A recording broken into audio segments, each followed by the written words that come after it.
Friends, welcome back to ग्रोप मंत्रा। ग्रोप मंत्रा में एक बार फिर से आपका स्वागत है।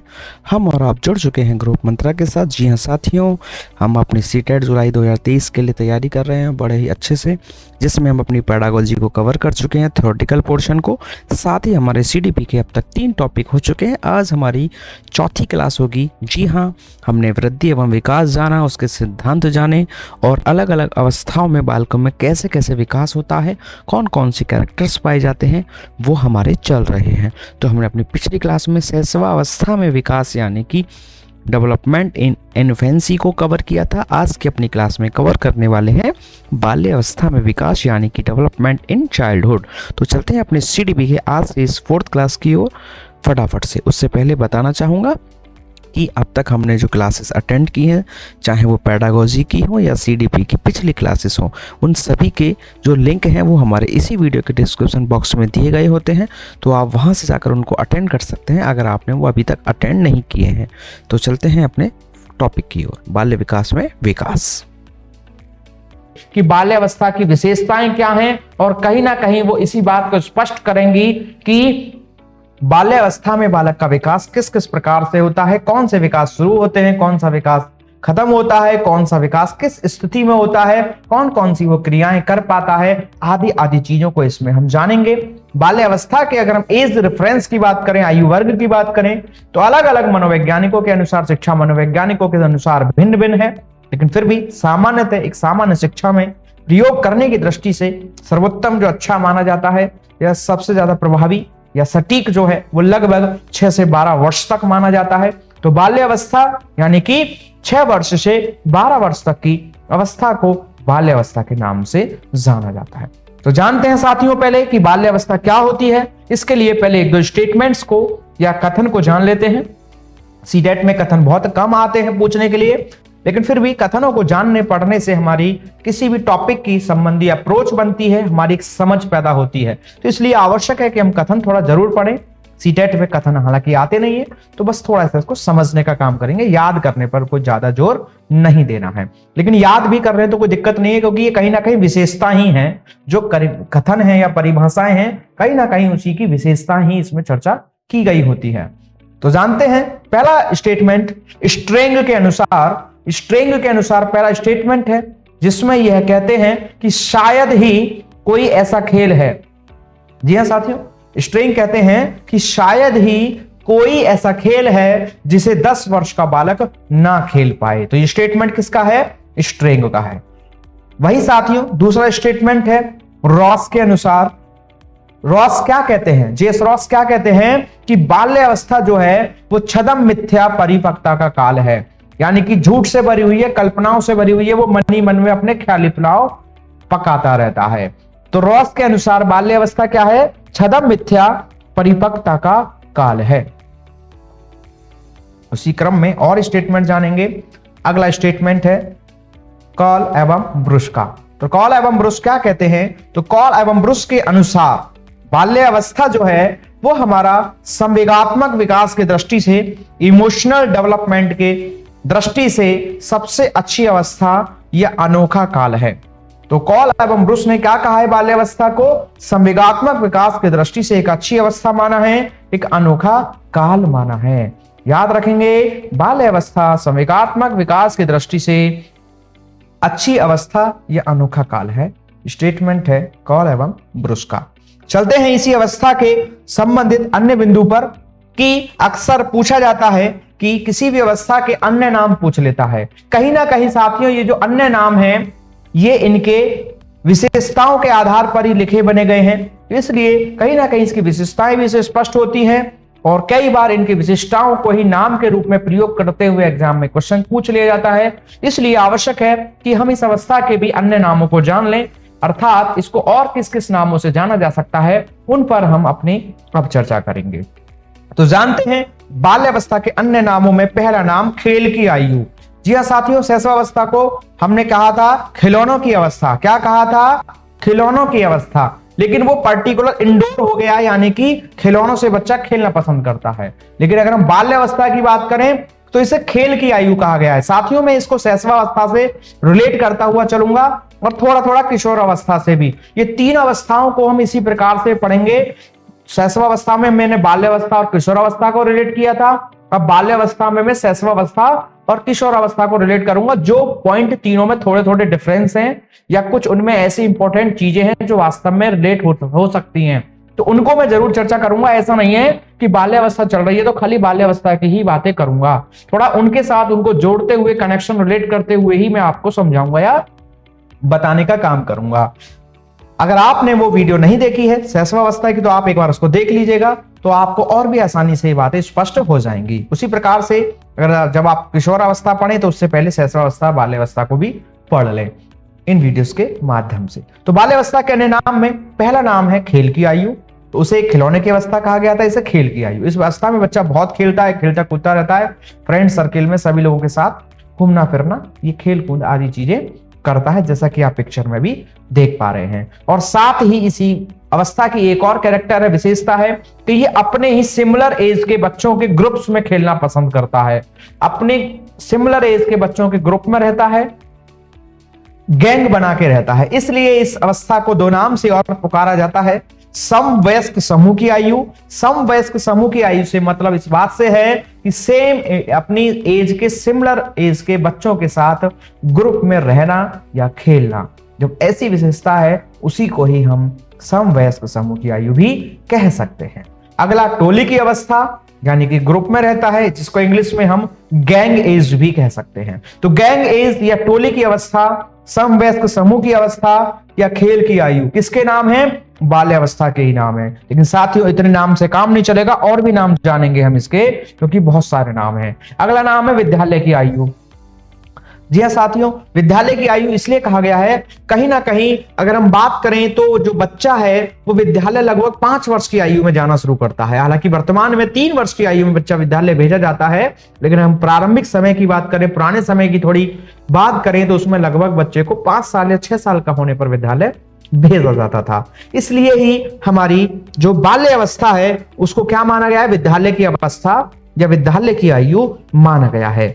इसी को हम दूसरे शब्दों में कह सकते हैं औपचारिक शिक्षा प्रारंभ करने की आयु। जी हाँ साथियों, औपचारिक शिक्षा से मतलब है विद्यालय शिक्षा, स्कूली शिक्षा। हमारी शिक्षा जो है वो 3 प्रकार की होती है, औपचारिक शिक्षा, अनौपचारिक और निरौपचारिक, या कह सकते हैं इन तीनों को समझने के लिए एक एक शब्द में। औपचारिक शिक्षा मतलब स्कूली शिक्षा, जो एक निश्चित समय अवधि में, जिसमें परीक्षा हो, मूल्यांकन हो, प्रमाण पत्र हो, आदि आदि चीजें हो, उसको कहते हैं औपचारिक शिक्षा, जैसे जो हम स्कूल कॉलेजेस आदि में प्राप्त करते हैं। दूसरी है अनौपचारिक शिक्षा, जिसमें हमारी कोई भी समय सारणी नहीं है, कोई समय बाध्यता नहीं है, कोई परीक्षा नहीं है, कोई मूल्यांकन नहीं है, कोई प्रमाण पत्र नहीं है, और ये कब से कब तक चलती है? जीवन पर्यंत चलती है। हम इसमें किसी से भी कुछ भी सीखते हैं, समझते हैं, अर्थात जो हम अपने आसपास की चीजों को क्रियाओं करके स्वतः या स्वाभाविक रूप से चीजों को समझते हैं, सीखते हैं, उसको अनौपचारिक शिक्षा कहा जाता है। निरौपचारिक ये इन दोनों के बीच की युक्ति है, साधन है या माध्यम है, अर्थात इसमें व्यवस्थाएं सारी औपचारिक शिक्षा जैसी होती हैं, लेकिन इसने में सीखने सिखाने संबंधी चीजें जो हैं वो बिल्कुल स्वतंत्र रूप से होती हैं। जैसे कि आप ओपन पढ़ते हैं, प्राइवेट पढ़ते हैं, डिस्टेंस एजुकेशन लेते हैं, ये सभी चीजें क्या है हमारी निरौपचारिक शिक्षा में। तो बात कर रहे थे हम औपचारिक शिक्षा की, तो औपचारिक शिक्षा की अगर हम बात करें तो इसके संदर्भ में शुरू करने के लिए जो आयु कही गई है वो हमारी बाल्यावस्था को कहा गया है। किसको कहा गया है औपचारिक शिक्षा प्रारंभ करने की आयु? हमारी बाल्यावस्था को कहा गया है।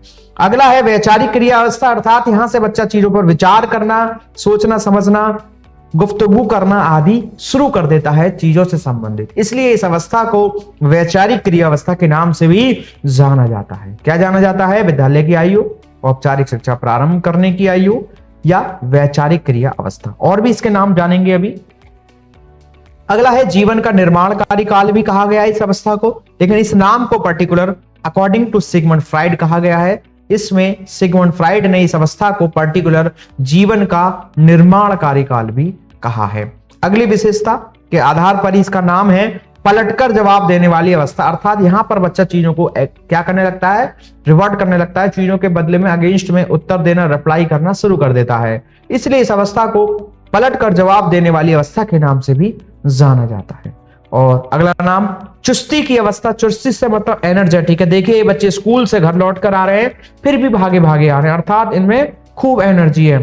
तो हमारी बाल्यावस्था में बच्चे में बहुत एनर्जी रहती है, इसलिए इसको चुस्ती की अवस्था भी कहते हैं। बच्चा एक्टिव रहता है, पूरे दिन भागता रहेगा, दौड़ता रहेगा, खेलता रहेगा, लेकिन फिर भी वो आसानी से थकता नहीं है, इसलिए इस अवस्था को चुस्ती की अवस्था भी कहा गया है। और इसी के साथ इसको कहा गया है उत्पाती अवस्था। बच्चा बहुत उत्पात मचाता है, खेलता है, कूदता है और इस प्रकार से खेलता है कि कपड़े गंदे रखता है, बिल्कुल अभी नहलाओगे धुलाओगे और थोड़ी देर बाद एकदम से गंदा होके आ जाएगा, अपना बहुत ज्यादा हाइजीन आदि का ख्याल नहीं रखता है, इसलिए इस अवस्था को उत्पाती अवस्था और गंदी अवस्था यानी कि डर्टी एज के नाम से भी जाना जाता है। उत्पाती अवस्था या गंदी अवस्था भी हमारे बाल्य अवस्था के ही नाम हैं।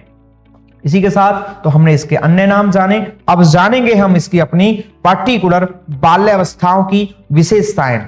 तो थोड़ा सा रिलेट भी करते चलेंगे अपनी शैशवावस्था से। तो पहली विशेषता है कि बालक का सामाजिक विकास प्रारंभ हो जाता है। यह साथियों मैंने बताया था कि शैशवावस्था में बालक ना तो सामाजिक होता है ना ही असामाजिक होता है, अर्थात शैशवावस्था में सामाजिकता के संदर्भ में कोई बात ही नहीं है, अर्थात बालक को सामाजिकता के संदर्भ में शून्यता काल कहा गया है शैशवावस्था को। लेकिन अब जब बाल्यावस्था आती है तो फिर यहां से उसका सामाजिक विकास प्रारंभ हो जाता है, अर्थात वो अपने आसपास के लोगों के साथ समायोजन करना शुरू कर देता है। अपने आसपास के लोगों की रूढ़ियों को, नियमों को, कानूनों को, जो भी वो ऐसा व्यवहार करते हैं जो उनको मानना शुरू कर देता है। किससे? हमारी बाल्यावस्था से। इसलिए हम कहेंगे कि बाल्यावस्था में हमारे बालक का सामाजिक विकास प्रारंभ हो जाता है। तो याद रखना है, हमारा जो सामाजिक विकास है वो बाल्यावस्था से प्रारंभ होता है, ना कि शैशवावस्था से। शैशवावस्था में सामाजिकता की कोई बात ही नहीं है, क्योंकि वहां पर बालक को ना तो हम सामाजिक मानते हैं ना ही असामाजिक मानते हैं। इसी क्रम में अगली विशेषता, नैतिकता का भी विकास प्रारंभ हो जाता है। जिस प्रकार से हमने सामाजिक विकास के संदर्भ में कहा था कि शैशवावस्था में बालक ना तो सामाजिक है ना ही असामाजिक होता है, उसी प्रकार से नैतिकता का भी यही भाव था हमारा शैशवावस्था में कि बालक ना तो नैतिक है ना ही अनैतिक है। ना तो हम बालकों से किसी प्रकार की इस प्रकार के व्यवहार की उम्मीद रख रहे हैं कि वो करे, और ना ही उसके करने से हम उसको क्रिटिसाइज कर रहे हैं, डांट रहे हैं या किसी भी प्रकार का दंड देने का काम कर रहे हैं। इसलिए शैशवावस्था को भी नैतिक शून्यता का काल कहा गया है। लेकिन जैसे सामाजिकता का विकास हमारा बाल्यावस्था से शुरू होता है, उसी प्रकार से हमारा नैतिकता का भी जो विकास का प्रारंभ है वो कब से शुरू होता है? हमारा बाल्यावस्था से शुरू होता है। तो मॉरल जो हमारा डेवलपमेंट है वो भी हमारा बाल्यावस्था से शुरू होता है, जैसे लॉयल्टी, रेस्पेक्ट, फेयरनेस, केयर, सेंसिटी आदि चीजों से संबंधित जो बिहेवियर है हमारा टू अदर्स, उसको ही हम नैतिकता का विकास कहते हैं। ये भी हमारा बाल्यावस्था से ही शुरू होने वाला एक विकास है। जानते हैं अगले विकास यानी कि अगली विशेषता कि शारीरिक और मानसिक विकास में थोड़ी स्थिरता आ जाती है। हमने शैशवावस्था में जाना था कि बालक का जो शारीरिक और मानसिक विकास है वो बहुत तेज गति से होता है, बताया था। तो तेज गति से पूछे तो शैशवावस्था, लेकिन पूछे कि उसमें थोड़ी स्थिरता आ जाती है तो उत्तर होगा बाल्यावस्था। तो बाल्यावस्था में आकर बालक का थोड़ा सा शारीरिक और मानसिक विकास में क्या आ जाती है? स्थिरता आने लगती है, थोड़ा सा स्लो हो जाता है। और वहीं बात करें इसी के संदर्भ में, शारीरिक और मानसिक विकास के संदर्भ में किशोरावस्था की, तो वहां पर यह सर्वाधिक होता है या सबसे अधिक होता है? सबसे तेज गति से होता है तो शैशवावस्था, सबसे अधिक होता है तो किशोरावस्था। और बात करें स्थिरता आ जाती है, थोड़ी स्थिरता आ जाती है, तो उसका उत्तर होगा हमारा बाल्यावस्था। चलिए चलते हैं अपनी अगली विशेषता की ओर। अगली विशेषता, इस अवस्था में बालक में आत्मनिर्भरता की भावना विकसित होने लगती है। जी हां साथियों, हमने शैशवावस्था में चर्चा की थी कि बालक शैशवावस्था में दूसरों पर निर्भर होता है। जी हां, यानी कि खाना खिलाने, नहलाने, जो भी एक्टिविटीज हैं दैनिक जीवनचर्या की, उन सभी को बच्चे के संदर्भ में उसके माता पिताओं या परिवार के अन्य सदस्यों को करनी होती है, वह स्वयं से उनको नहीं कर पाता है। लेकिन जब एक बालक बाल्यावस्था में आता है तो वह उन कामों को करने की भावना उसमें विकसित होती है, अर्थात वो प्रयास करने लगता है आत्मनिर्भर बनने की। पूर्ण रूप से तो नहीं बन पाता है बाल्यावस्था में, लेकिन ऐसी भावना उसमें विकसित होने लगती है कि उसको आत्मनिर्भर बनना है। जैसा कि आप पिक्चर में देख पा रहे हैं, ये बच्चा अपने आप से कपड़े पहन रहा है, जैकेट पहन ली तो अंदर ना इसने कुछ और पहना, शर्ट पहनी, ना कुछ पहना, ना पैंट पहनी, ना पाजामा, और सीधे जैकेट पहन ली, खड़े हो गए। लड़की है, खाना खाने की कोशिश कर रही है। तो इस प्रकार से चीजें, जब बच्चा खुद से अपने कपड़े पहनने की कोशिश करता है, खुद से अपने जो है बैग को पैक करना चाहता है, खुद से खाना खाने की कोशिश करता है, खुद से अपने आप जो है टॉयलेट में जाकर के अपने जो भी कपड़े पहनने हैं, फ्रेश होना है, आदि आदि चीजें हैं जो करनी है, उनको जब खुद से करने की कोशिश करता है, तो ऐसी जो विशेषता है इसके संदर्भ में शुरुआत करने से संबंधित में अगर हम चर्चा करें तो वह हमारी बाल्यावस्था मानी जाती है। तो बाल्यावस्था में बालक में आत्मनिर्भरता की भावना विकसित होने लगती है। अगला है, इस अवस्था में बालक का व्यक्तित्व बहिर्मुखी होता है। बिल्कुल, मैंने आपको बताया था, शैशवावस्था में हमने बताया था कि युंग या जुंग के अनुसार व्यक्तित्व के 3 प्रकार हैं, अंतर्मुखी, बहिर्मुखी और उभयमुखी। तो हमने बताया था शैशवावस्था में जो बालक है वो अंतर्मुखी होता है, यानी कि इंट्रोवर्ट होता है, अर्थात शर्मीला होता है, झिझक होती है, अपनी बात को कहने में झिझक रखता है। इस प्रकार की परिस्थिति होती है उसकी मानसिक या जो है चीजों को करने से संबंधित, अपनी बातों को कहने से संबंधित, उसमें कहीं ना कहीं एक दबाव या शर्मीलापन होता है। किसमें? शैशवावस्था में। लेकिन वहीं बात करें बाल्यावस्था की तो यहां पर बालक ऐसा नहीं होता, यहां पर वो उसका अपोजिट हो जाता है। कैसा हो जाता है? अपोजिट हो जाता है, अर्थात यहां पर वह अपनी बातों को कहने में क्या नहीं करता? झिझक नहीं करता। वो आसानी से अपनी बात कह सकता है, बोल सकता है, यानी कि वो एक्सट्रोवर्ट या बहिर्मुखी प्रकृति का होता है। अकॉर्डिंग टू युंग या जुंग, कहीं युंग लिखा हुआ है साथियों, कहीं जुंग, इसलिए मैं दोनों नाम बोल रहा हूं, तो जो भी एग्जाम में आया आप उसको रिलेट कर सकें। तो अकॉर्डिंग टू युंग या जुंग, व्यक्ति का जो व्यक्तित्व है बहिर्मुखी होने को, तो ये भी किसी भी अवस्था में व्यक्ति का लक्षण हो सकता है कि वो बहुत ज्यादा टॉकेटिव हो, अपनी बात को कहने में झिझकता नहीं हो, अपनी बात को कहने में शर्माता नहीं हो। इस प्रकार का होने को तो कोई भी किसी भी एज में हो सकता है, लेकिन अमूमन जो प्रकृति देखी गई है बाल्यावस्था में, यानी कि 6 से 12 वर्ष की आयु में, तो उसमें जो ज्यादातर बालक होते हैं वो बहिर्मुखी प्रकृति के होते हैं, अर्थात अपनी बात को कहने में कम झिझकते हैं, शर्मीली प्रकृति के कम होते हैं, अपनी बात को कहने में किसी भी प्रकार की कोई दिक्कत नहीं रखते हैं, तो उनको कहा जाता है एक्सट्रोवर्ट। तो याद रखेंगे, शैशवावस्था में बालक कैसा है? अंतर्मुखी, बाल्यावस्था में बहिर्मुखी, और वहीं जो तीसरा प्रकार है एम्बिवर्ट, अर्थात दोनों गुण उसमें शामिल होते हैं, यानी कि कहीं पर आसानी से अपनी बात बोल सकते हैं, कह सकते हैं, और कुछ जगहों पर नहीं बोल पाते हैं, अर्थात ये दोनों प्रकार के कैरेक्टर रखते हैं। तो ये पर्टिकुलर एम्बिवर्ट जो है ये हमारा किशोर अवस्था को रिलेट करेगा। चलिए, तो हम जाने बहिर्मुखी पर्टिकुलर बाल्यावस्था से जोड़ा जाएगा। एक्सट्रोवर्ट भी हम इसको कह सकते हैं। पिक्चर में तीसरे नंबर पे जो लिखा हुआ है रेड बॉक्स में जो बंद है, इसी को एक्सट्रोवर्ट यानी कि बहिर्मुखी कहा गया है। यानी कि फुल एनर्जी है इनके पास, अपनी बात को कहने में बिल्कुल भी झिझकते नहीं है, एनर्जेटिक रहते हैं, उन्हीं को कहा जाता है बहिर्मुखी। बाल्यावस्था में बालक बहिर्मुखी होता है। मैं इतना रिपीट कर रहा हूं साथियों को बिल्कुल आपको याद हो जाए यहीं की यहीं। अगला है जिज्ञासा प्रवृत्ति। बिल्कुल, हमने जिज्ञासा प्रवृत्ति के संदर्भ में शैशवावस्था में भी बात की थी। हमने बताया था कि बालक में जिज्ञासा प्रवृत्ति पाई जाती है, अर्थात चीजों को संबंधी किसी भी चीज के बारे में जानने की इच्छा, वही हम जिज्ञासा प्रवृत्ति कहते हैं। लेकिन वहां पर जो बालक में जिज्ञासा प्रवृत्ति थी उसका संबंध क्या से था? मतलब वो सिर्फ इतना जानना चाहता है कि ये क्या है। तो शैशवावस्था में जो बालक की जिज्ञासा प्रवृत्ति है उसका संदर्भ या संबंध जो है वो हमारा क्या से था, यानी कि व्हाट, ये क्या है, मम्मी ये क्या है, पापा ये क्या है, चाचा ये क्या है, इस प्रकार से था। लेकिन वही बात करें हम बाल्यावस्था की, तो यहां पर बालक के अंदर जो जिज्ञासा प्रवृत्ति है वो क्यों वाली होती है, अर्थात अब वो ये नहीं जानना चाहता कि ये क्या है, या ये भी पूछेगा कि ये क्या है, लेकिन क्या के बाद फिर वो शांत नहीं रहने वाला।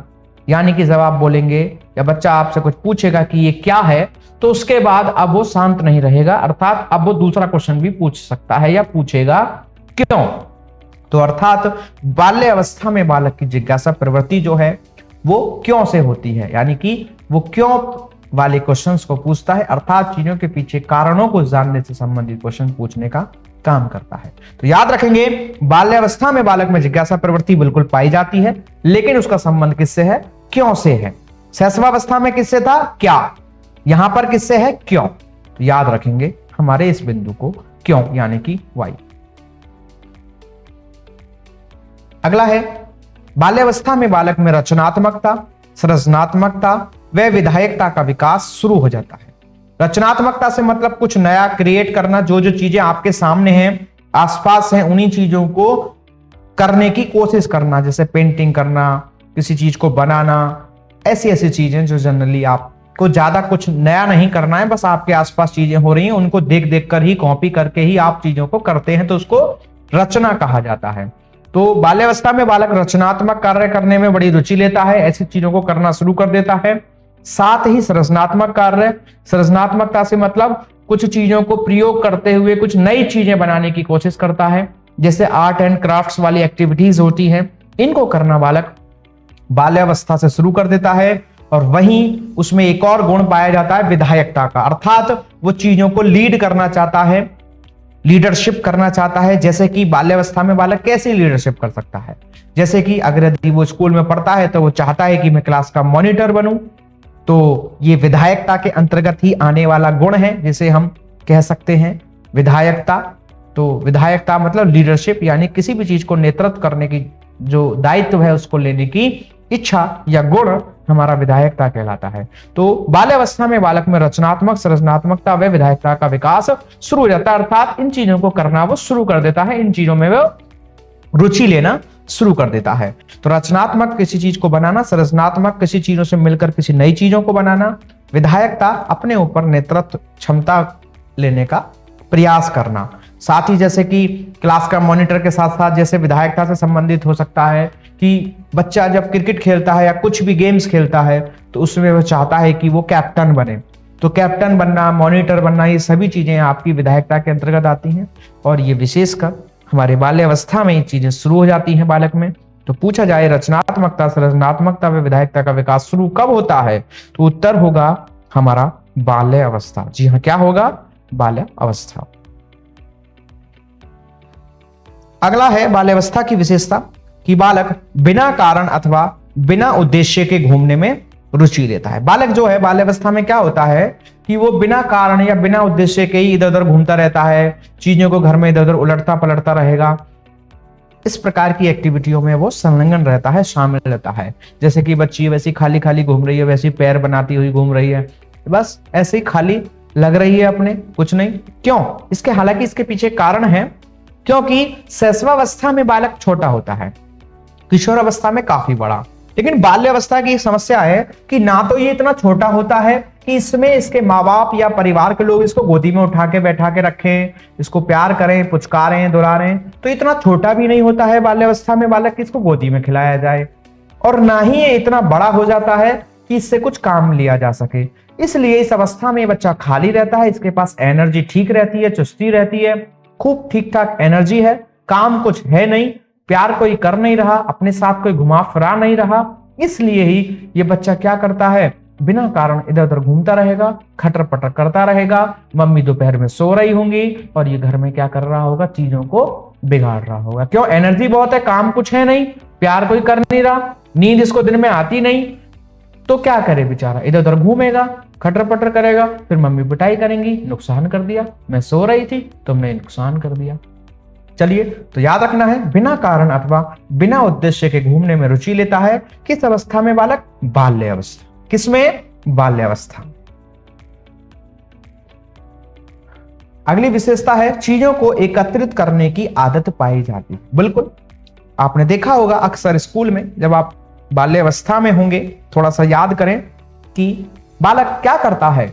बाल्यावस्था में चीजें में बच्चा क्या करता है, जो भी उसे चीजें मिलती हैं, दिखाई देती हैं, जो भी इसके चीजें आसपास होती हैं, जो भी चीजें उसके माँ बाप, घर में परिवार के अन्य लोग फेंक देते हैं, वो उनको भी उठा करके संभाल के रख लेता है। यानी कि और जो उसकी चीजें होती हैं उनको तो संभाल के रखता ही है, साथ में जो और लोग चीजों को फेंक देते हैं या और लोगों की चीजें होती हैं वो उनसे मांगता है, मुझे दे दो इसको, और अगर उसको दे दें तो वो उनको संभाल कर रख लेता है। यहां तक कि जो कूड़े में फेंके जाने वाली चीजें उनको भी उठा के रख लेता है। इसलिए इस अवस्था को चीजों को एकत्रित करने की आदत वाली अवस्था कहा गया है। अर्थात इस अवस्था में बालक चीजों को एकत्रित करता है। अक्सर आपने देखा होगा, जैसे कि आप पिक्चर में एक स्कूल बैग देख रहे हैं, तो मैंने ये क्यों दिया है पिक्चर के माध्यम से, इसके पीछे कारण है। अक्सर आपने देखा होगा कि बाल्यावस्था में बच्चों को चीजों को एकत्रित करने की आदत है, वो संभाल के रखना चाहता है। लेकिन अगर हम बात करें वर्तमान समय में तो थोड़े चेंजेस आए हैं, लेकिन अब से कुछ समय पहले तक की भी बात करें तो जब हम छोटे हुआ करते थे तो हमको चीजों को रखने के लिए कोई घर में पर्टिकुलर स्पेस नहीं मिलता था, जैसे कि अलमारी है, अलमीरा है, कहीं पर भी कोई पर्टिकुलर जगह नहीं होती थी जहां पर हम अपनी चीजों को रख सकें। ठीक है, तो उस परिस्थिति में हमारे पास उस समय एक ऐसी सिर्फ एक ही चीज हुआ करती थी जिस पर हमारा निजी अधिकार होता था, तो वो था हमारा सिर्फ और सिर्फ स्कूल का बैग। बिल्कुल साथियों, तो उस समय हमारे पास जो हमारा निजी अधिकारों वाला, जिसपे हमारा पूर्ण रूप से अधिकार है, वो ऐसी सिर्फ एक ही चीज हुआ करती थी और हमारा स्कूल का बैग। क्या था? सिर्फ और सिर्फ हमारा स्कूल का बैग। और हम क्या करते थे, उसी बैग में ही उन चीजों को एकत्रित कर करके यानी कि छुपा के रख लेते थे। कई बार अक्सर स्कूल में भी ऐसा होता था कि कोई क्लास टीचर या मैडम बैग चेक कर लेती थी, तो बच्चों के बैग में कई बार ऐसी चीजें पाई जाती थी जो इसका स्कूल से या पढ़ाई लिखाई से कोई मतलब नहीं है। तो ऐसा क्यों होता था? क्योंकि बच्चों को जो जो चीजें मिलती है वो उनको संभाल कर रख लेता है, एकत्रित करता है। घर में उसके पास कोई ऐसी जगह है ही नहीं पर्सनल जहां पर वो उनको रख सके। उसके पास अपनी पर्सनल प्रॉपर्टी बस एक ही है, अपना स्कूल का बस्ता, तो वो है उसी में रख लेता था और कई बार वो स्कूल में पकड़ा जाता था। कई बार तो बच्चे ऐसी ऐसी चीजें स्कूल में अपने बैग में रख के ले जाते थे जिनको स्कूल में बिल्कुल ले जाना ही नहीं था। ठीक है ना? तो ऐसा अक्सर देखा होगा आपने, एग्जाम्पल छोटी छोटी क्लासेस में बचपन में देखने को मिला होगा। तो बाल्यावस्था में बालक में क्या होती है, चीजों को एकत्रित करने की आदत पाई जाती है। अगली विशेषता है कि बाल्यावस्था में बालक में समलैंगिक गुण पाया जाता है। कैसा लिंग संबंधी जो है गुण है, समलैंगिक गुण है। हम बात करें अगर शैशवावस्था की, तो वहां पर बालक में कैसा गुण था? आत्म प्रेम या स्व प्रेम, जिसे सिगमंड फ्राइड ने नार्सिसिज्म कहा है। अर्थात वहां पर बालक जो है खुद से या स्वयं से लगाव रखता है, अपने आप से खुद से प्रेम करता है। किसमें? शैशवावस्था में। लेकिन जैसे ही बालक 6 से 12 वर्ष की आयु में अर्थात बाल्यावस्था में आता है तो उसमें समलैंगिक गुण पाया जाता है। वो अपने ही उम्र के, हमने बताया था ना, समवयस्क समूह की आयु, गैंग एज, टोली की आयु, तो वो ग्रुप में रहता है और अपनी ही एज के, सिमिलर एज के लेकिन सेम जेंडर के लोगों के साथ खेलना, उठना, बैठना पसंद करता है। समलैंगिक का मतलब होता है अट्रैक्शन टू सेम जेंडर, यानी कि लड़के लड़कों से दोस्ती करना पसंद करते हैं और लड़कियां लड़कियों से। अक्सर आपने सुना होगा, लड़की कहेंगी मेरी सहेली ने ये कहा था, मेरी सहेली ने वो कहा था, मेरे दोस्त के घर जा रहा हूं, मेरे दोस्त ने ये कहा, मेरे दोस्त का बर्थडे है। तो ऐसा जो कैरेक्टर है वो पर्टिकुलर बाल्यावस्था में पाया जाता है। बाल्यावस्था में बालक में समलैंगिक गुण पाया जाता है, अर्थात लड़कों के साथ खेलना पसंद करते हैं, उन्हीं के साथ रहना पसंद करते हैं, उन्हीं के साथ दोस्ती करना पसंद करते हैं, और लड़कियां सिर्फ लड़कियों के साथ ही दोस्ती करना, खेलना कूदना पसंद करती हैं। और कई बार अगर ये अपोजिट, यानी कि कोई लड़का किसी लड़की से बात भी कर ले तो उसके जो दोस्त हैं वो उसकी हंसी उड़ाते हैं, और ये तो लड़कियों से बात करता है। इस प्रकार की चीजों को कहते हैं। तो याद रखेंगे, बाल्यावस्था में समलैंगिक गुण पाया जाता है, अर्थात मेरा दोस्त, मेरी सहेली का जो भाव है वो हमारा बाल्यावस्था में पाया जाता है। लड़के लड़कियों के साथ खेल रहे हैं, देखो पिक्चर में, और लड़कियां लड़कियों के साथ। ठीक है, तो लड़के फुटबॉल खेल रहे हैं, लड़कियां शायद ये आओ मिलो सीलो सालो खेल रही हैं, तभी तो शांत खड़ी हैं चुपचाप। चलिए, तो याद रखेंगे, बाल्यावस्था में समलैंगिक गुण, मेरा दोस्त, मेरी सहेली, यानी कि लड़का लड़कों के साथ, लड़की लड़कियों के साथ खेलना पसंद करती है। इसी के साथ अगली विशेषता, काम प्रवृत्ति की भावना का अभाव पाया जाता है। हमने शैशवावस्था में जाना था कि शैशवावस्था में बालक में काम प्रवृत्ति की भावना पाई जाती है। सिगमंड फ्राइड ने इस बात को समर्थन किया है। वहीं हम बात करें बाल्यावस्था की, तो बाल्यावस्था में जो काम प्रवृत्ति की भावना है, यानी कि सेक्सुअल डिजायर्स हैं, उनका अभाव पाया जाता है, अर्थात बालक खेल कूद और इन सब चीजों में लगा रहता है। फिर इसका बालक का इन चीजों के प्रति कोई विशेष जो है अट्रैक्शन नहीं पाया जाता है।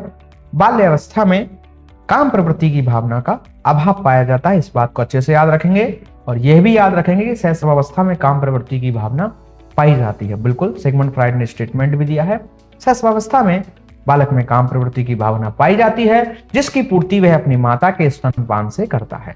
तो शैशवावस्था में पाई जाती है, लेकिन बाल्यावस्था में नहीं पाई जाती है। तो काम प्रवृत्ति की भावना का बाल्यावस्था में अभाव पाया जाता है। और साथियों इसी के साथ हमारी बाल्यावस्थाओं की विशेषताएं या विकास से संबंधित जो भी बिंदु हैं उसका आज की क्लास का अंतिम बिंदु चलते हैं।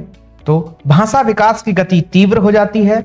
जी हाँ साथियों, बाल्य विकास में लगभग जो भी हमारे विकास हैं कहीं ना कहीं सभी चीजों की गति अब कैसी हो जाती है, तीव्र होने लगती है, तीव्र होनी शुरुआत हो जाती है। फिर नए नए कौशल्स को यानी कि नए नए स्किल्स को सीखता है, नई नई उसमें एबिलिटीज डेवलप होती हैं, चीजों को एक्सपीरियंस करता है, चीजों को एक तरीके से सीखने की क्षमता पैदा होती है, ज्ञान में वृद्धि होती है और चीजों को और भी तोड़ मरोड़ कर थोड़ा अच्छे से करने का प्रयास करना शुरू कर देता है। अर्थात उसके नए कौशल एवं क्षमताओं के विकास में काफी वृद्धि जो है तेज हो जाती है। तो याद रखेंगे भाषा विकास की गति तीव्र हो जाती है किसमें, हमारी बाल्यावस्था में। बाल्यावस्था के अंत तक आते आते भाषा विकास की गति तीव्र हो जाती है, नए कौशल एवं क्षमताओं के विकास में भी काफी वृद्धि तेज हो जाती है। तो साथियों इसी के साथ हमने अपनी आज की क्लास में इस बिंदु में, इस सेशन में जाना बाल्यावस्था के से संबंधित जो भी विशेषताएं हैं या बाल्यावस्था से संबंधित जो भी विकास के पक्ष हैं, कौन कौन सा विकास किस किस प्रकार से किस स्टेज तक पहुंच चुका होता है, शुरू होता है, एंड होता है, आदि आदि बातें हमने अपनी इस क्लास में चर्चा की। साथियों इसी के साथ आज की क्लास में सिर्फ इतना ही। उम्मीद है कि आपको अच्छे से हमारी क्लास समझ में आई होगी। अगर आपको सेशन अच्छा लगा, क्लास अच्छी लगी तो प्लीज़ वीडियो को लाइक करें एंड शेयर करें। अगर आप चैनल पर नए हैं तो चैनल को भी सब्सक्राइब करें। मिलते हैं आपसे अपने अगली क्लास में एक नए टॉपिक, एक नए सेशन के साथ। जब तक के लिए आप इसी प्रकार बने रहें, पढ़ते रहें, सीखते रहें। Okay, bye. Thank you. Thanks for watching. Don't forget to like and share the video. Please subscribe the channel.